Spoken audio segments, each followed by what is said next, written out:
At some point within the first couple of days, I started feeling very strange. And I'm thinking that it was some form of bacteria that I inhaled, most likely from a cave, Hmm. got in my lung and began to grow. I couldn't catch my breath and I said, something's wrong. They scanned my lungs and the lady gasped, "You need to go to the hospital now. Don't wait another second." That night in the hospital, that first night, that's when it happened. And then I closed my eyes just to close them and take a deep breath. And when I closed my eyes, I appeared in this other place, and my eyes were open. That's so hard to talk about.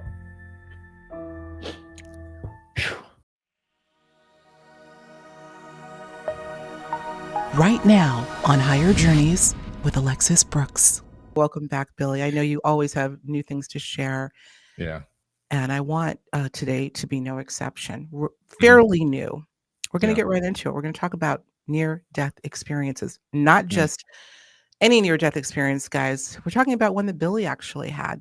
Yeah. With all the things that this young man has gone through, you have to ask the question, why is it that some people are just it seems, Billy, magnets for profound experiences, you Yeah. being a prime case in point? We'll start with that Mhm. question, and then we're gonna get into the experience.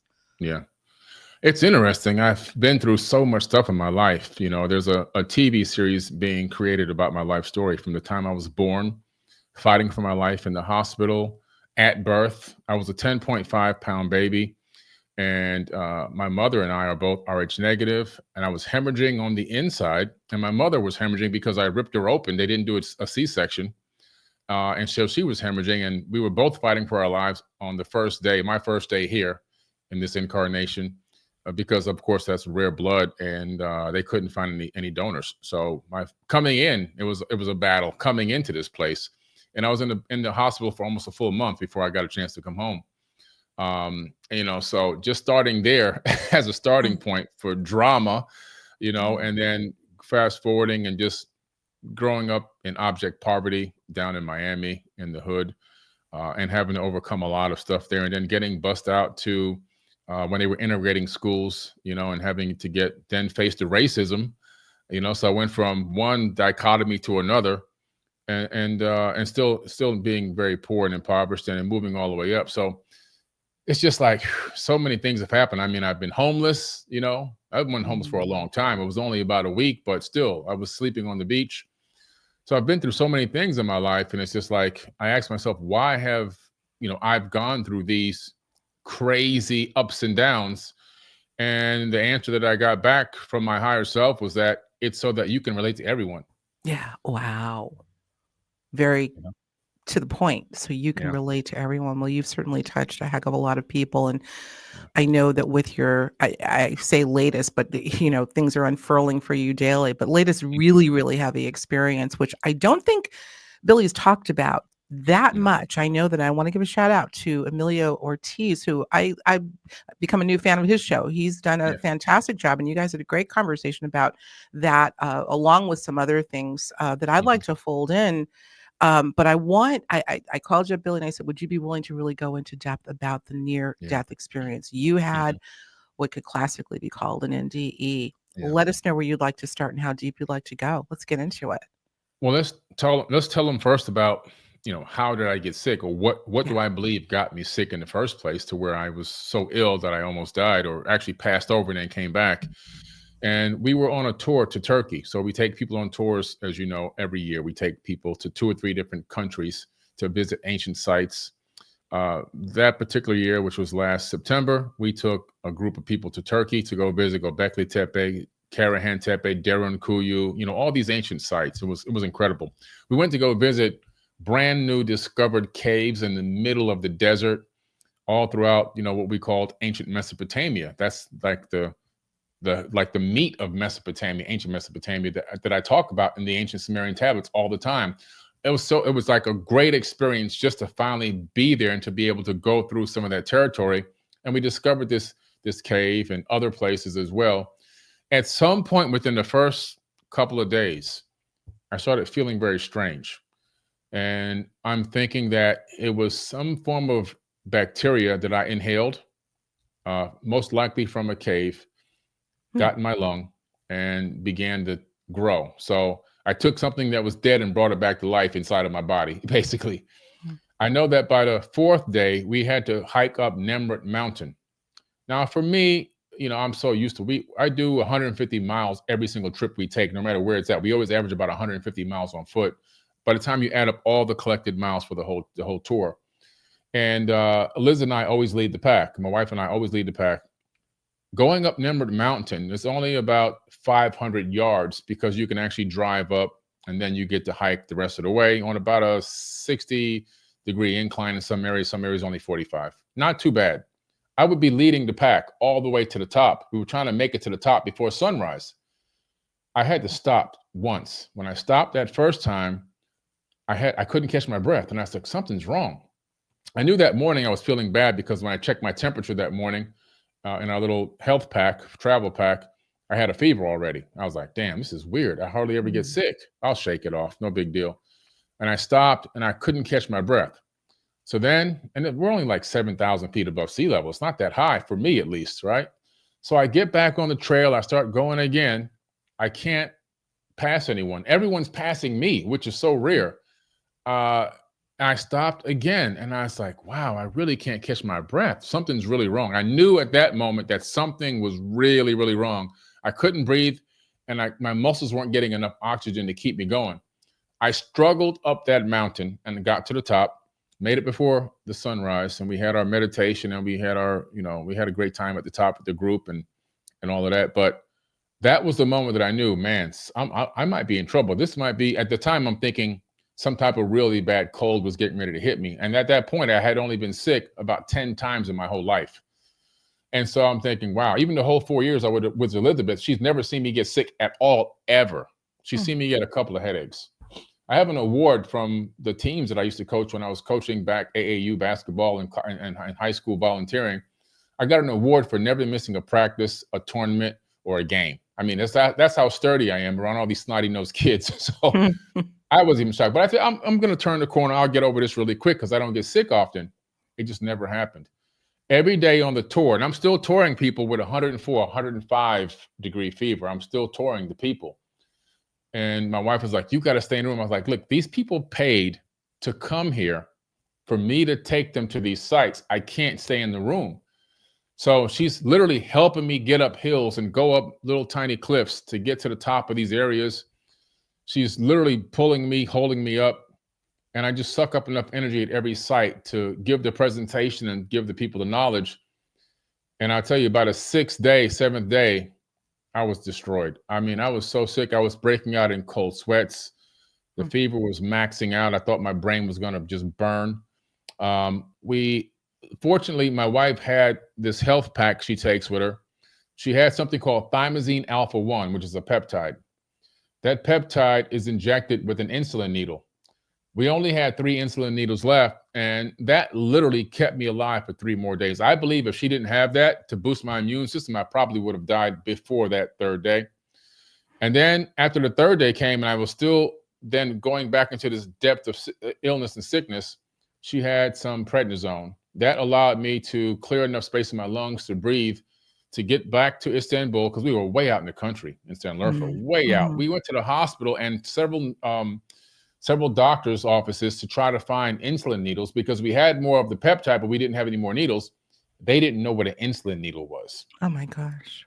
That's how scary it was. And I said, if I admit myself to one of these hospitals, I'm not going to make it home. I just knew it. Something told me if I go in here with their lack of the communication, they're not a tourist. This wasn't a tourist area.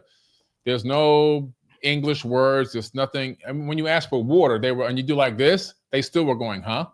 So I said the lack of communication would kill me. But the prednisone that she happened to have on her helped me get back to Istanbul, to get on an airplane. And I knew on the airplane coming back to America, I said, if I go to sleep on this plane, it was a 12-hour flight. If I go to sleep on this plane, I'm not going to wake up because I can feel the groveling. It was so deep in my chest. Right.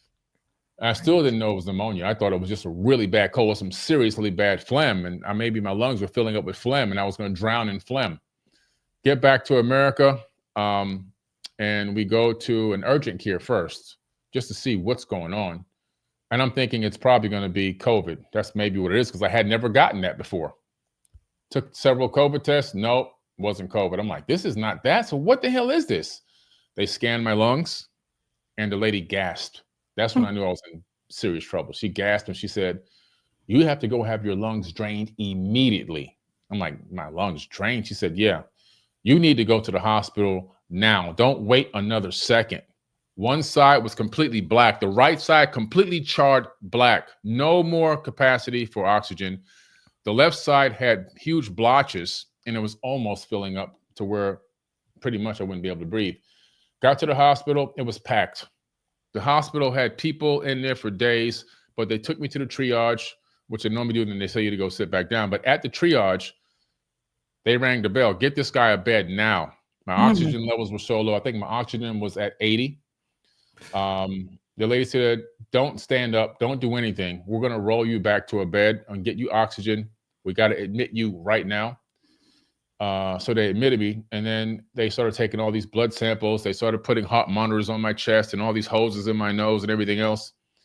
And they came back and said, you have a very severe version of a bacteria. We don't even know what this is. Like the standard antibiotic might not work on this, but we have to start you with that while we try to take the blood to get tested and get the bacteria tested to see what would fight this.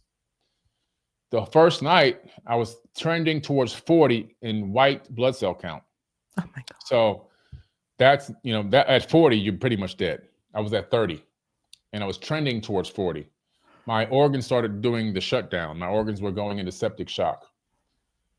And that night in the hospital, that first night, that's when it happened. So I was like, whew. I saw my wife in the little reclining chair next to me.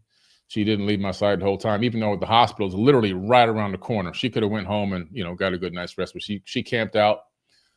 And I was just laying there in so much pain and agony, not able to breathe. Even with the oxygen tubes, they weren't really giving me a great assistance. I think my oxygen went from 80 to 84 with the hose in my nose. And then I closed my eyes just to close them and take a deep breath. And when I closed my eyes, I appeared in this other place, and my eyes were open. That's so hard to talk about. And take your time. Take your time, honey. It was a beautiful place because there was greenery, there was mountains, there were jungles and forests, and there was streams and water and everything. And sorry. No, don't apologize. It was a beautiful place. So my eyes were open there, but even though I closed my eyes here, my eyes were open there, and I can breathe, and I wasn't in any more pain. And I can go to any area that I wanted to by just thinking.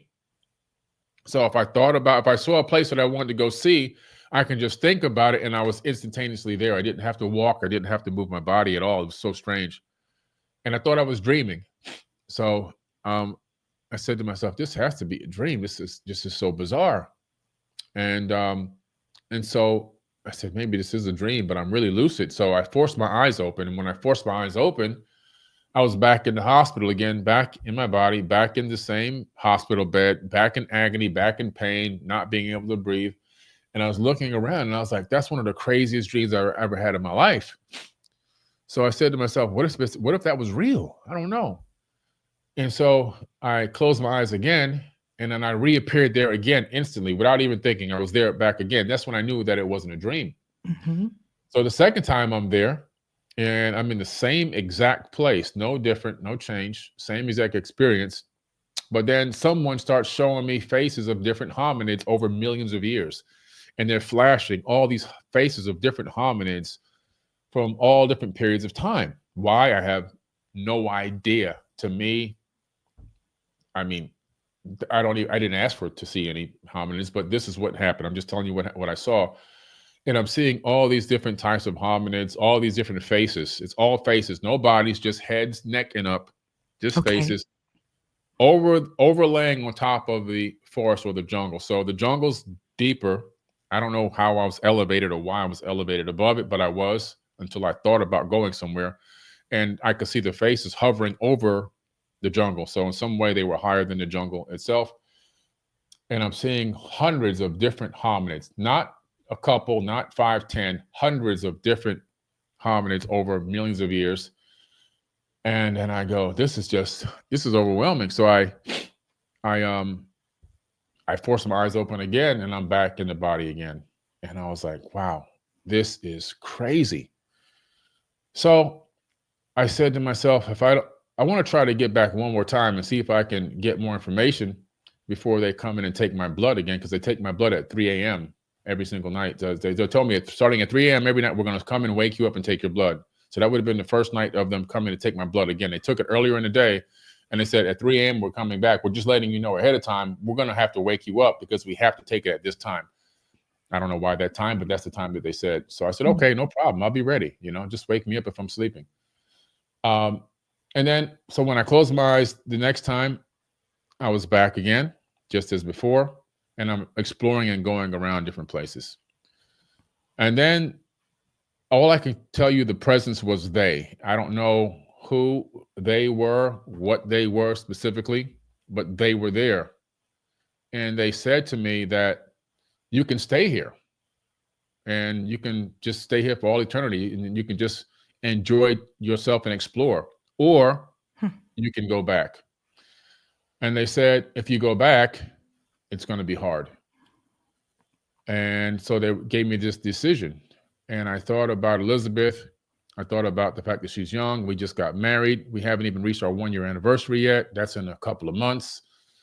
That's in December. And I'm thinking, if I stay here, she's going to be really heartbroken, and she's going to be, distraught.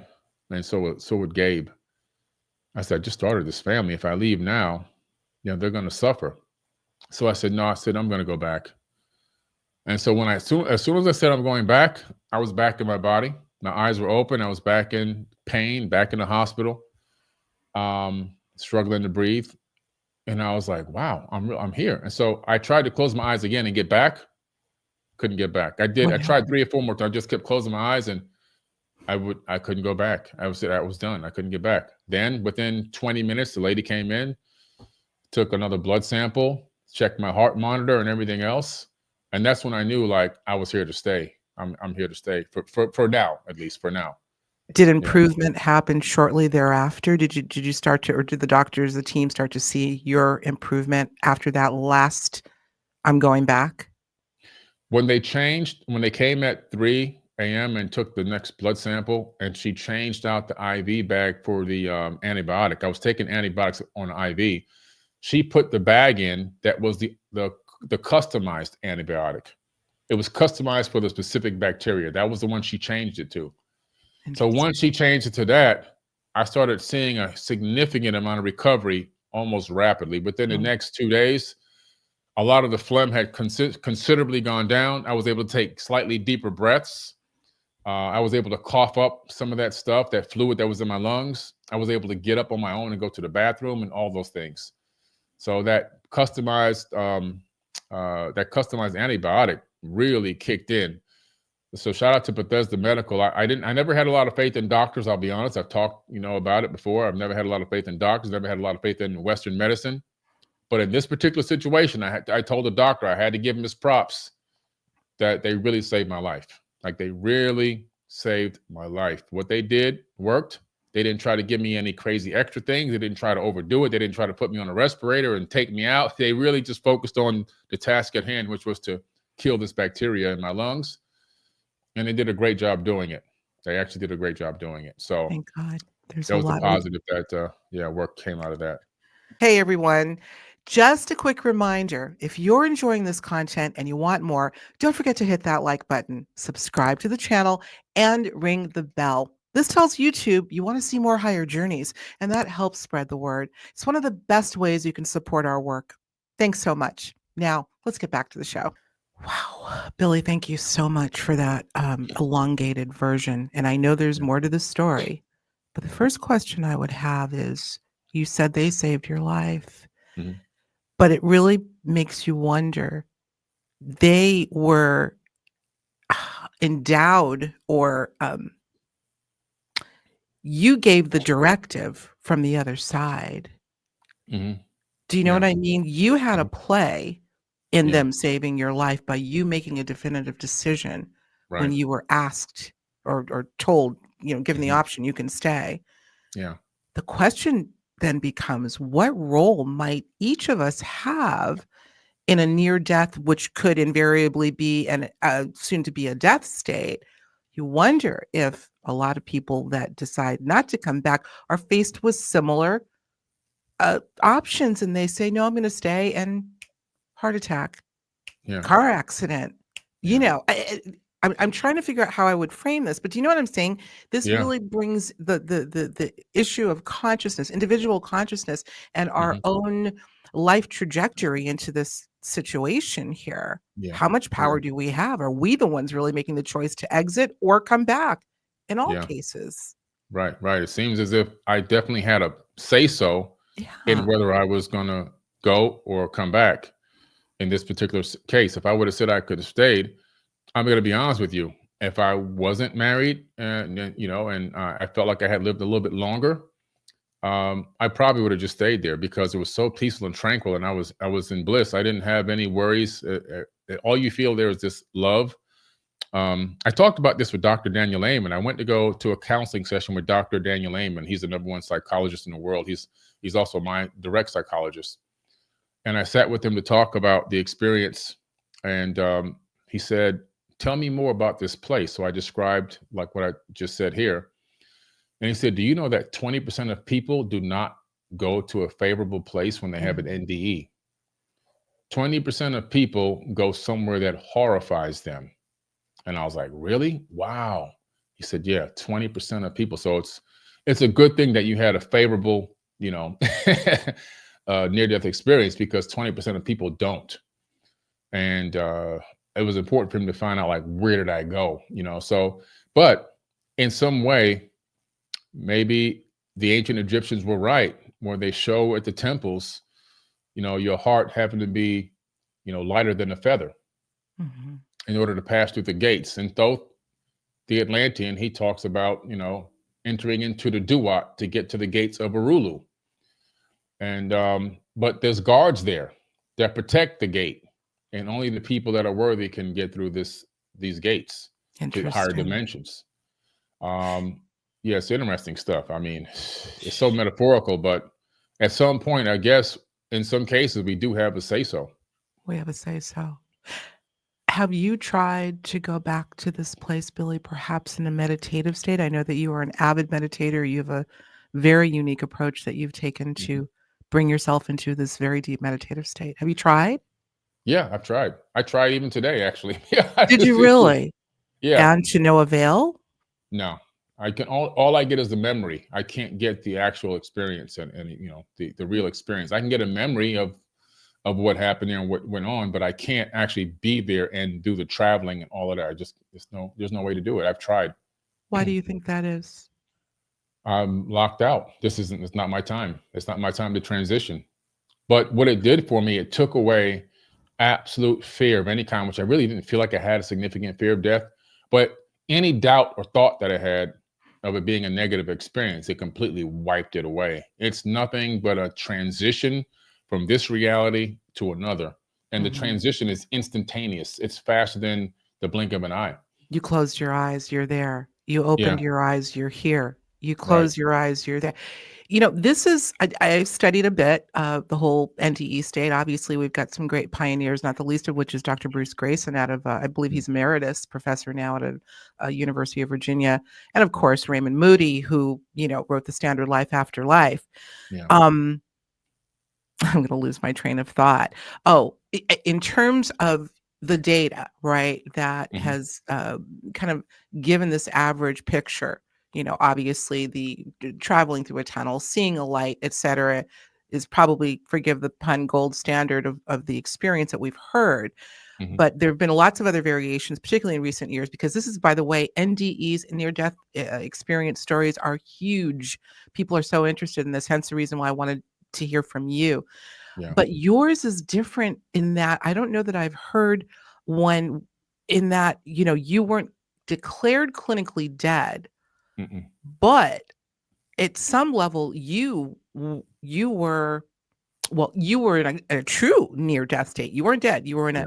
it's close Yeah. to that threshold as you can get, enough to be able to see Yeah. I was on the edge. Yeah. on the edge. Yeah. A On the few more edge. points of white blood cell count, and that's it. Organs gone. That's why they had to put me on a 24-hour monitor. So the nurses were watching all these screens and monitoring all my vitals all day and all night, 24/7. Did you Yeah. tell anybody on your staff, meaning the hospital staff, that you were No. having no? Did you Yeah. tell I didn't. Yeah. Elizabeth while she was there at the hospital? Did she know? I told. Yeah. I told Elizabeth. Yeah. I didn't tell anyone else. I just felt like they were gonna think I was crazy. Probably keep me Yeah. there even longer. So, Right. You transferred to the psych ward, honestly. yeah. Baker Act me or something. So, Right. Well, what did Elizabeth say? She was, bless her heart, I love her to pieces. Oh my yeah. God. Yeah. What She did she was say just while like, she was in that chair next to your bed? Because you told her she was what shocked. Well, I didn't tell her till the morning, obviously, while we were eating breakfast. Um, and she was completely stunned and shocked. And of course, she was very happy that I said, yeah, I want to go back. I told her why I came back. I came back for her, really.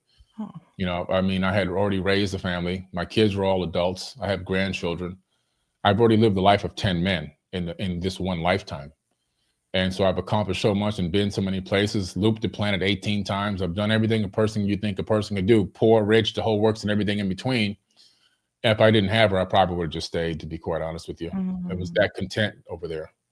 But I did decide to come back just simply for her and the family. And she was happy about that, of course. She was, of course. very, very happy, tears of joy.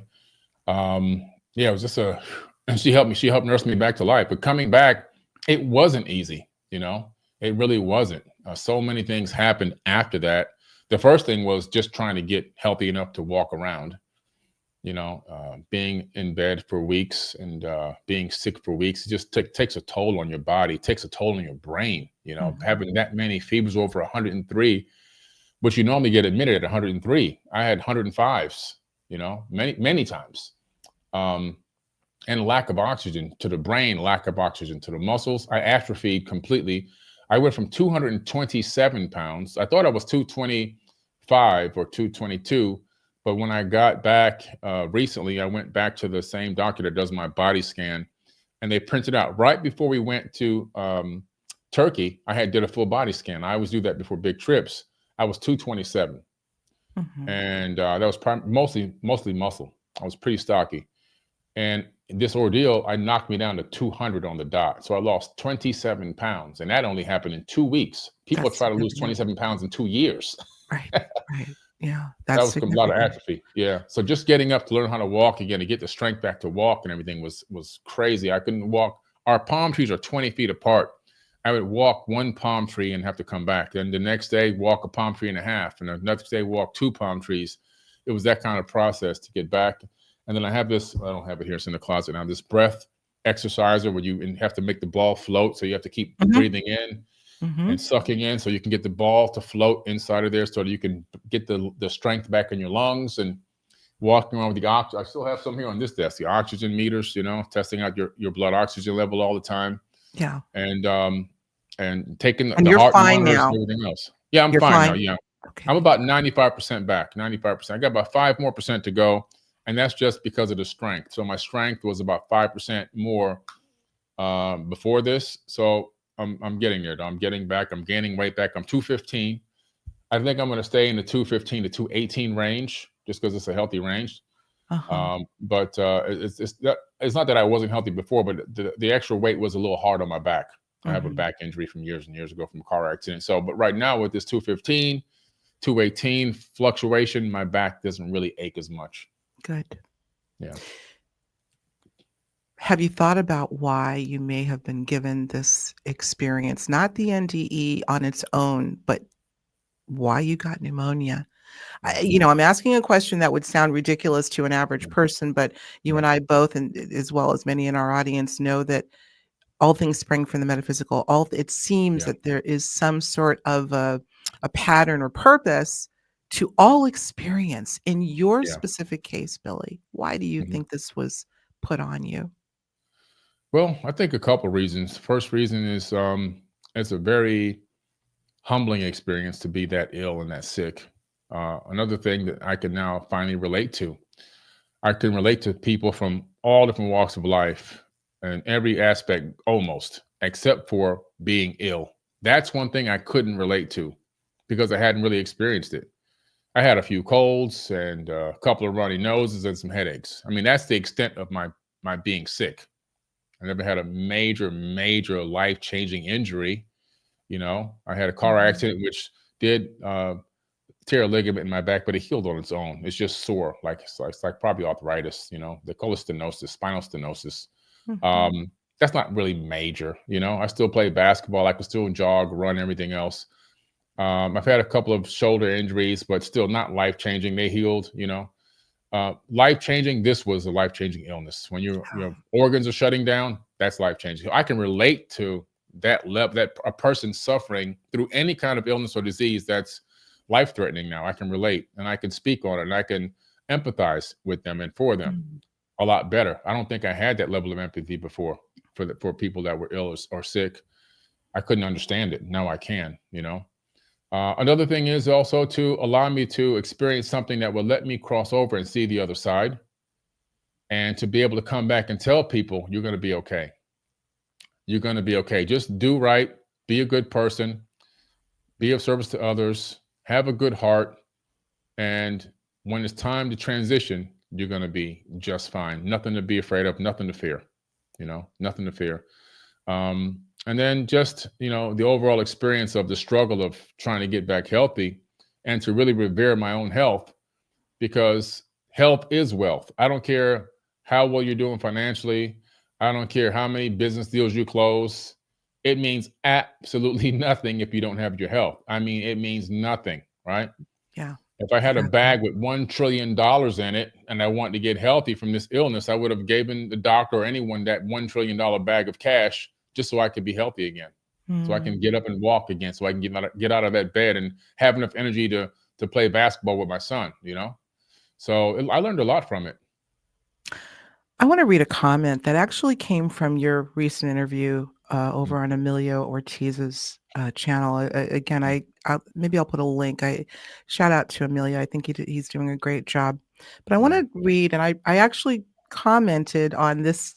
I believe it's a young woman's Mm, comment, and I let her know. She says the following after watching your testimony and your story with Emilio. She said, mm, "Wow, wow, wow."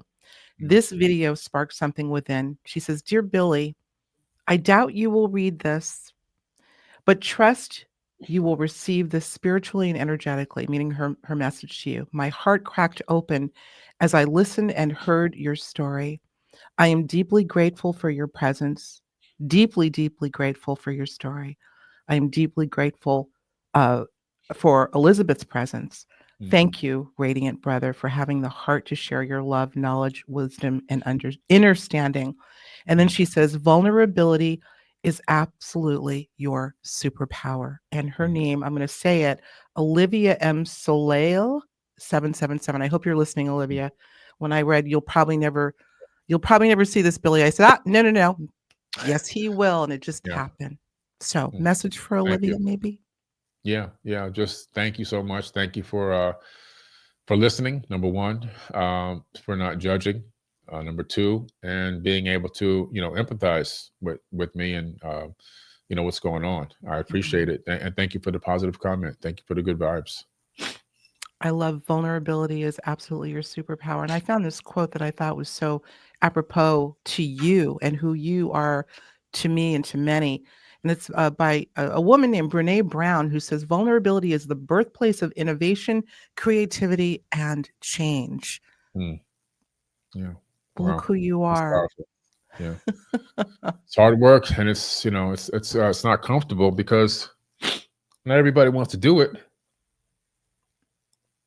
You've got a lot of support behind you, my dear. Trust me on that.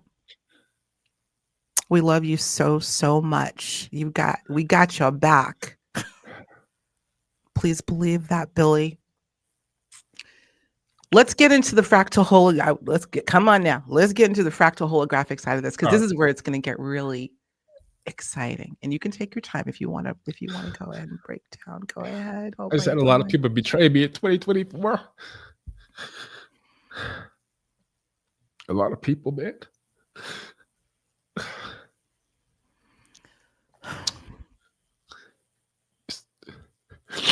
The only thing we can do, Billy, is say we love them and hope that that will change their heart. Yeah. Yeah. Sorry.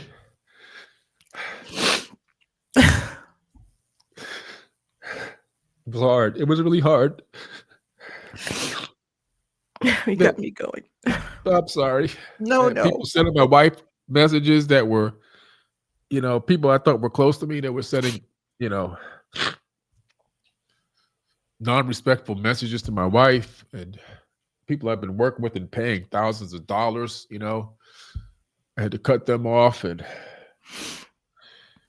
it's just like one thing after another with so much betrayal. It's just like, why, what did I do? I'm just trying to help people, trying to teach people, just trying to, and it was like one thing after another. I just turn around. It's just like, why are people?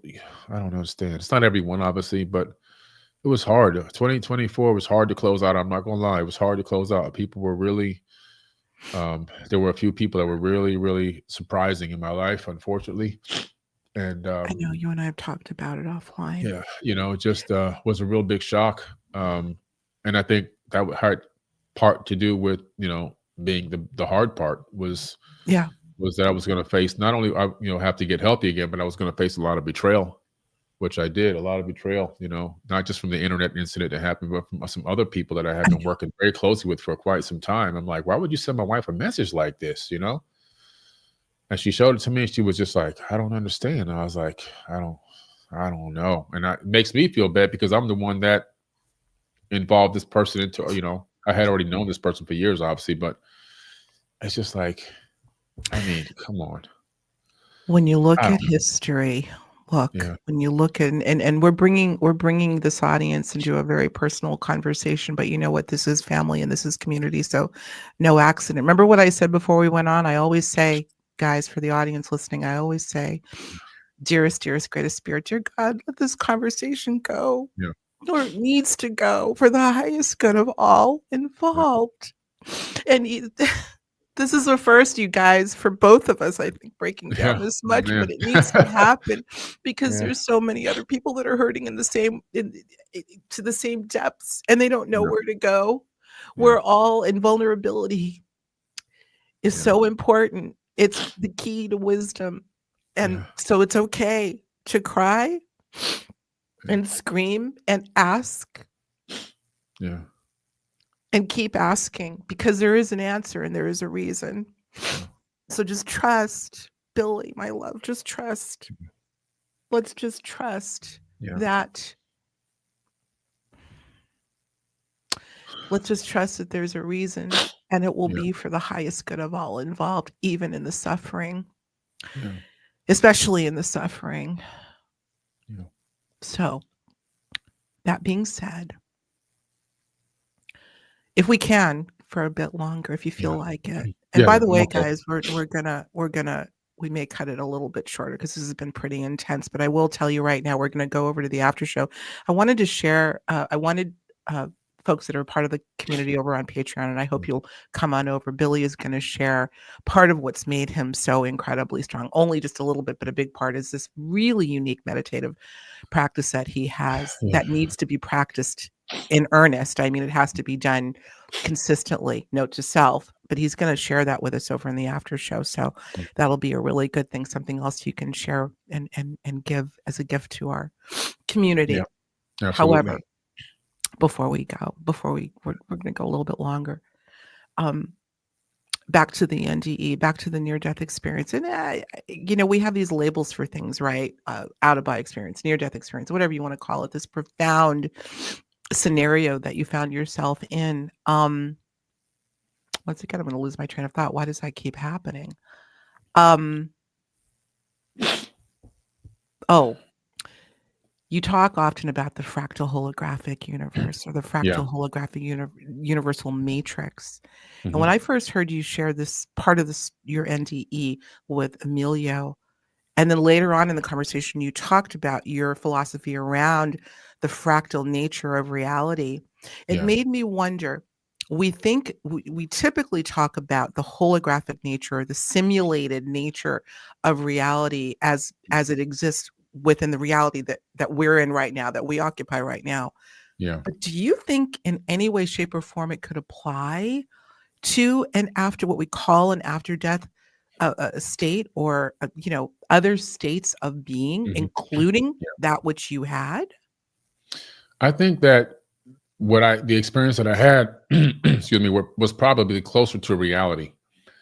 I really believe that the third dimension, second and first dimension are the illusory part of the multidimensional universe.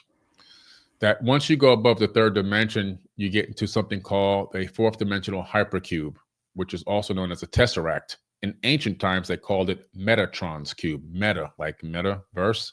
Mhm. Um, and so this fourth dimensional hypercube, which by the way, if you look at Transformers, they have Megatron. So they took the T out and called it Megatron. But what do they have in their chest? They have the Allspark, which is a fourth dimensional hypercube that brings life. And we know that life emanates through this Metatron's cube, through this tesseract. It emanates from the fourth dimensional hypercube into the third dimension. But I believe that those higher dimensions are closer to true reality. And the third dimension, which is predominantly made up of what we call solidity or things, this is the illusion. The Hmm. ancient people have handed down history for thousands of years to the Aboriginals. For example, they say that we're living in sleepy time, that this place, this world is an illusion, that we are connected to our higher selves in a higher dimension. That's multi-thousand-year-old verbal handed down indigenous history. Then you go, I've spent time with the Hopi and Lakota tribe in the Americas. Their verbal handed down history is that we're living in dream time. Same story, slightly different word, meaning the same thing, that this realm is a dream state, that this isn't real, that when you die, you wake up. Um, and Hmm. so I believe that this NDE or near death experience, it gives you a glimpse into true reality for the very first time, and that the veil is being pulled back on this matrix, really, and giving you a glimpse into what really does exist.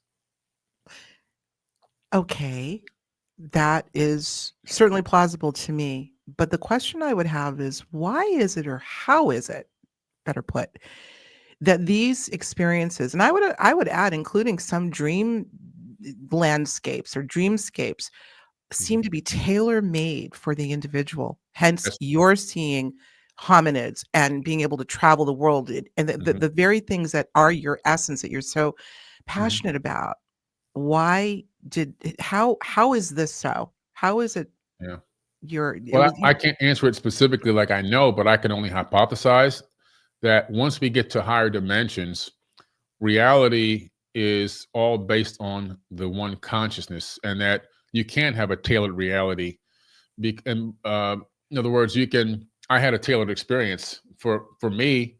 I The universe knows I'm an explorer. God right. knows I love to explore, right? So since I'm an explorer, I was taken to an explorer's paradise, Mm, which is so interesting. Now, I believe that this explorer's paradise was probably closer to reality, not that it's not an illusion, but that this place was created specifically just for me. Now, would I stop there and remain there forever without transitioning somewhere else to another dimension or another location? I don't know. I can't answer that question. But in some weird way, you get this sense, this feeling that this is so real versus coming back here. And then when you come back, this doesn't feel as real anymore. It feels very strange. So there I felt frequency, love, vibration, this like almost like a virtual hug was happening. And here it's a little bit more cold. Um, and You just get the feeling that everything here begins to become surreal as you look around based on the experience that you had and with the NDE. So I don't know. It's hard to say. Of course, we can only speculate. This, it's all speculation. Right. But I tell you, if anything felt more real for me ever in my life, it was this place that I went to. Mm. So many people say that, the realness of it is just so unmistakable. So if that's the case, you hear of, well, let me ask you, do you recall seeing any relatives or friends that had crossed over as an example? You don't? I didn't see my mother. I didn't see my father, and they've been gone for a long time. Yeah. I didn't see my aunt who's been gone, or my Yeah. grandfather or grandmother. I didn't see any of those people. I didn't. Yeah. I mean, I know that a lot of people have those experiences though, but I didn't see anybody. I just saw this explorer's dream. I didn't get a chance to try. I wasn't there long enough to try to run into anybody, um, Mm. but I didn't. I didn't see any relatives from the past or anything like that. Did you have a sense, for the time period that you were there, that you did you have an awareness of what was going on here while Mhm. you were there? Meaning, "Oh my Yeah. god, have I died?" Yeah. I didn't have that awareness. I still thought like this was some kind of delusion. Like maybe I was just having a delusion. Mhm. So until the third time, that's when I realized, oh, this is real. Like I'm really here, When Mhm. I took such a deep breath over there. I took the deepest breath I ever took in my life of pure, clean air.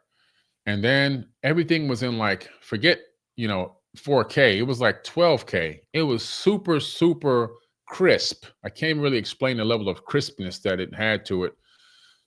It was just incredible. It was one of the most incredible things I've ever experienced. I didn't think that maybe my body here was gone or dead because in my mind, I closed my eyes to get here. I didn't think that I had gotten that vital that I was dead, Yeah. but I was close to 40, and the next day, the doctor came in and he said, if we can't get your white blood cell count going back down, you're going to be here for a while because we got to get it going back down. It's still trending. At that time, it was 30. And he was like, it's 30 when you got here. It's still 30, which is good that it's not, hitting 40, but you were really close. Like you're really close to organ shutdown. Mm. So, um, yeah, it's a crazy experience. Yeah. Gift or curse as far as your whole life's portfolio thus far? I know that's a question. Gift or Yeah. I curse? say, I say it's a gift. I mean, as hard as it is, and as obviously I was just a little distraught from, just remembering some things that happened in 24, which to deal with people that I knew that had, betrayed me and things like that. And, Mhm. um, but, but I have to say, man, if I look back on my life, I don't think I would be the same person I am today if I hadn't gone through all these things. And my father, unfortunately, he was very depressed, and now that I'm older and I'm wiser, I can understand why he was a drug addict and an alcoholic. His father left when he was a little boy, never came home. His mother died when he was 16. She was an alcoholic. He became an alcoholic and a drug addict, and he lived a very depressed life. And his escape was trying to use these drugs to escape from his own internal pain, Mm. Yeah. But in the object poverty that him and my mother raised us in, um, I was able to learn a lot of things, a lot of skills that I utilize in my life, even to this current day. The fact that he made me do book reports as a young kid, the fact that my mother had an open mind and allowed me to believe that there were more beings in the universe other than just human beings. Mhm. Um, and the fact that we were so poor, I had to find a way to hustle. So my hard work wasn't a stranger to me. Mhm. I did everything to make money, whatever it took. I would go door to door to ask neighbors if I can borrow their lawnmowers and pay them a cut of any sales that I get cutting yards around the neighborhood. Is it We got is it edgers, we got lawnmowers, and I got kids together and we went out and cut yards all summer. And we just came back and gave them a cut. We didn't have to buy the lawnmowers, I but all love the it. innovative thinking comes out of just, like our ancestors, the slaves. I mean, they made most of the inventions. Why did they come up with all these inventions? Because they had to, because they were Out of doing all this necessity. back-breaking Mhm. labor out of necessity. Yeah, But that's the point I'm trying to make. absolutely. Out of Blessing. necessity came a lot of great ideas for me. So I wouldn't take any of it away. I wanna talk about, you have such an adept, and I'm going to reiterate, adept scholarly knowledge of the Bible, Yeah. Thank you.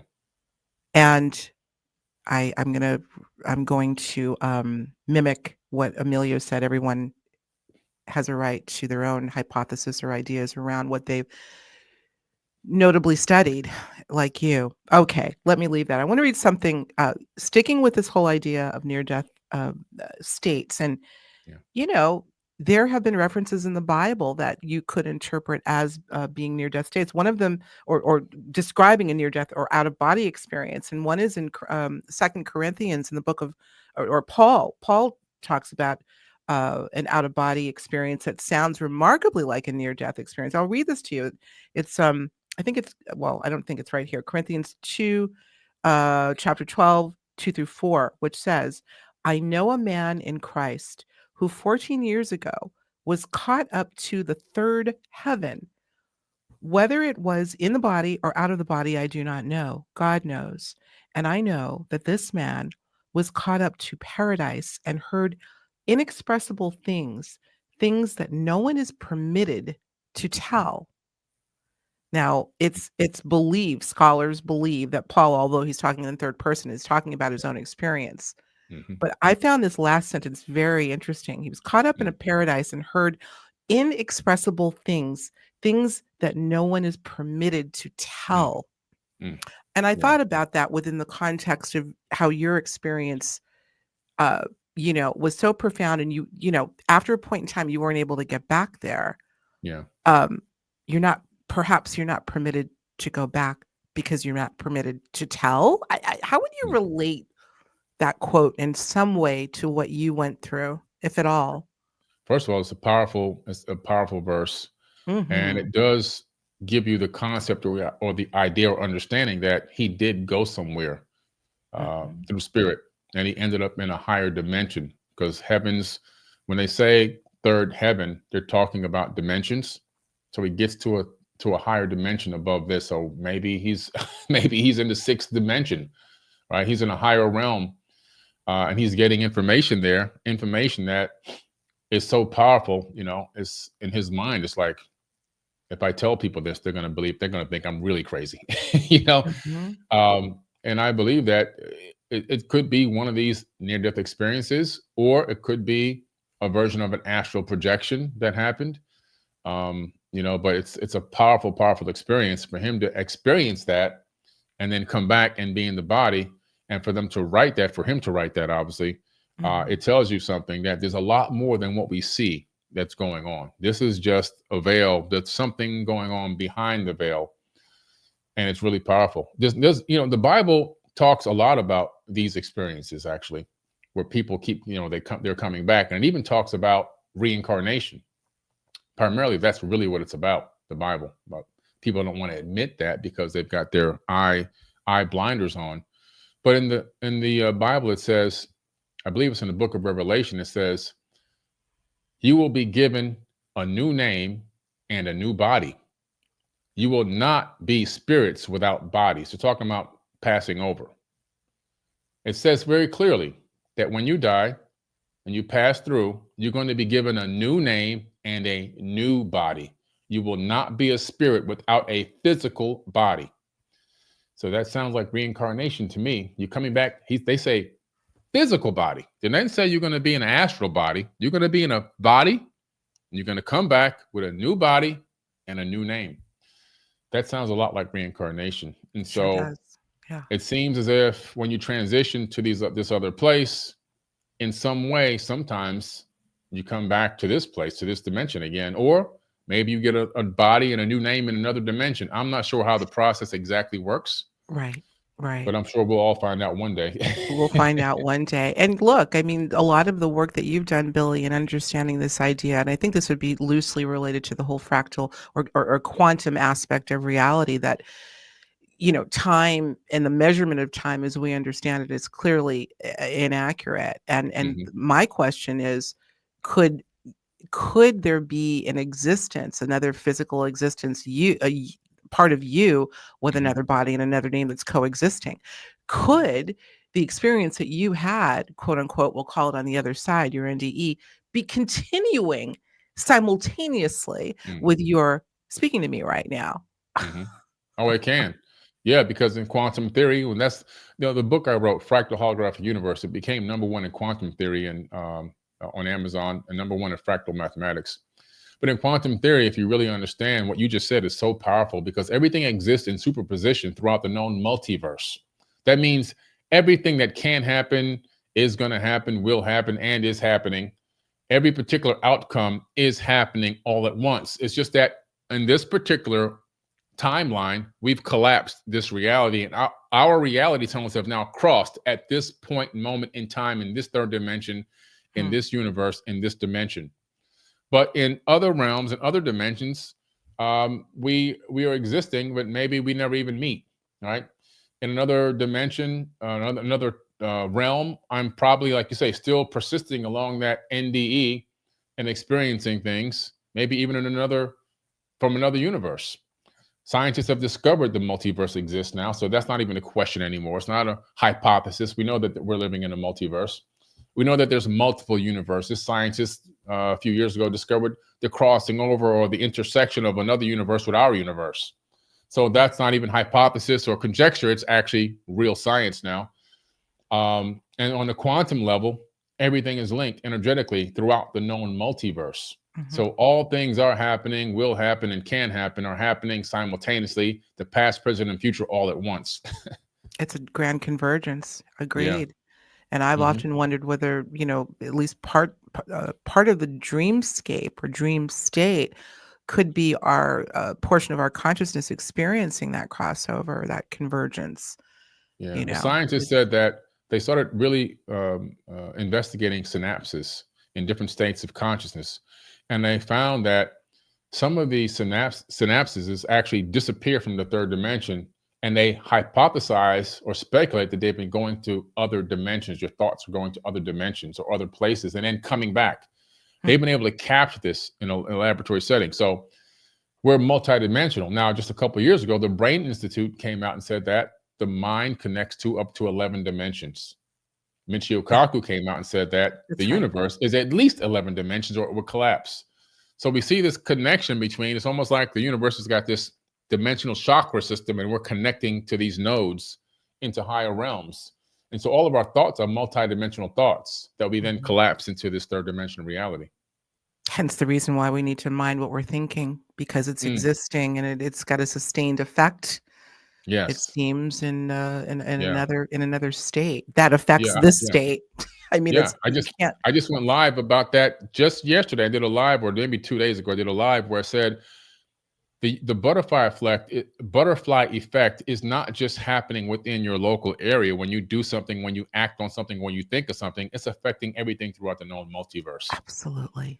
Just one mere thought. And somebody said, well, how can that be? Well, every conscious thought leaves your skull. We know this because we can put an EEG cap on your head and capture those thoughts that left your skull and capture it in a sensor and send that to a computer so we can see what you were thinking. And now they have AI that can actually turn those into images and words and everything else. So we know that our thoughts leave our skull. Where do they go? They go into this energetic grid that connects everything throughout the entire multiverse. And they can actually, according to scientists, quantum entangle with other information. Another person might be able to quantum entangle with something that exists in the ether, and they may be able to discern it and come up with an idea or an invention. But well, maybe we they know just that's happened. it. That's exactly. happened. Sure. Yeah, they just snatch it out of the ether. And so, but that means that your thoughts are going out. So if you're thinking negative, dark thoughts, it can affect somebody else, can capture that thought somewhere else. That energetic wave. Absolutely. And if other people are thinking dark thoughts, we may be inadvertently catching it and having an effect on us. This is, I believe, happening constantly, particularly with people that are ultra sensitive, empathic, etc. Oh, no question about it. Oh my God. You want to say something else before we close down? You're right. You hit it on the head. I mean, you're right. Yeah. Oh my God, I could talk about this forever. Well, you know what? Here's what we're gonna do, because as per usual, Billy's got a meeting coming up very, very soon. So we're gonna shut this down. Billy, tell everyone, we know where to find you: forbiddenknowledge.com, forbiddenknowledge.tv. Don't forget to watch Anunnaki Ancient Secrets Revealed. There's just a lot going on. So we'll have a link, of course. But what's next on the big calendar? Very quickly before we shut down. for I'm you? doing a free 5-hour workshop on consciousness, fractals, and quantum mechanics, quantum physics, and spirituality. It's going to be 5 hours, and it's going to be April 20th. And the reason why I'm doing it free is because when you register for this free 5-hour workshop, there's a donation link there. And if someone so chooses, they don't have to, they can make a donation. That money goes to help the kids that are struggling and suffering in the Congo right now. We've supported Shaka Bars for many years, helping him to build orphanages in the Congo. But with the wars going on, the prison break, and all this other crazy stuff happening with the forced child labor and the lithium mines and the cobalt mines, there's even more children suffering that need medical attention and also a safe place to lay their head. So we started it just yesterday, I believe, and we've already raised a few $100s. So I'm going to put this energy exchange out to help raise money to take care of these kids. So I'll give you the link to that. They can click that link and they can come on in. And again, it's free. There's no requirement to make a donation, but if they so choose, it would be great to help out these children. 5 hours. I love it, guys. Please go do it. And, obviously, with the return, forgive the term, return on investment will be huge. I already have the link, Billy, and I already have the banner. All And right. that was a leading question because I knew that's what you're going to tell us about. Yeah, So I'm so glad you're doing that. Yes, without a shadow of a doubt, we'll have a link directly yeah, to that event. Put it in your diary, as Billy has said in yeah. his Instagram post. I saw it. That's fabulous. That's fabulous. Well, listen, of all the interviews that we've done, this may to date be the most powerful for a lot of reasons. You know how I feel about you, and I always say it on the record. I love you. Love you too. I love Elizabeth. Thank you. And thank God for that beautiful woman. Yeah. And I'm so glad the two of you are together in Thank you. lockstep. Carry on, and Yeah. Godspeed to you, Billy. Yeah. Thank you. All right. Well, listen, we're going to shut down. Don't hang up because we're going to do we're going over to Patreon, y'all. You know what I do over here. Billy's going to let us know how he does his meditation. And so you can perhaps come up with some version of that or try it on your own. So please join us over there on Patreon. Join the community, join the family over there. It helps to continue to grow, sustain, and grow Higher Journeys so we can continue to bring you content. So, and there's a lot of great stuff over there. So we're going over there right now. Billy, thank you so much. Don't hang up. Yeah. I love you all. I love everybody out there. And let's love one another. There's nothing more to say because it's easy to love. It's actually hard to hate. Don't put yourself through that. All right. On that note. All right. Love you guys. Take good care. Bye.